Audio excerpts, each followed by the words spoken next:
Düşünür yüreğim her zaman seni, korusun koyuca yaradan sen.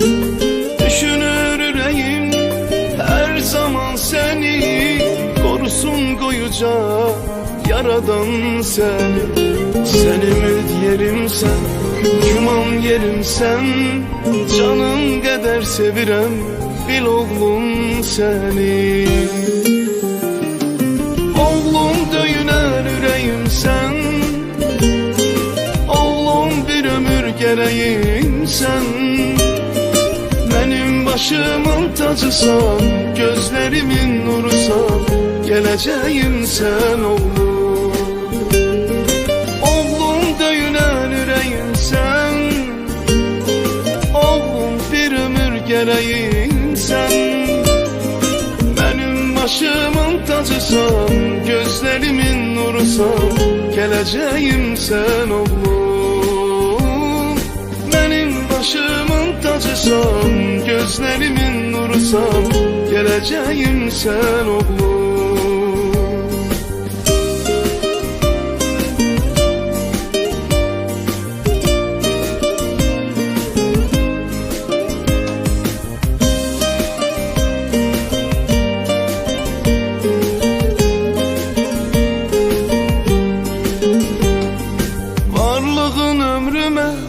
Güzellik atır, sevincim kol açır, semaya çatır.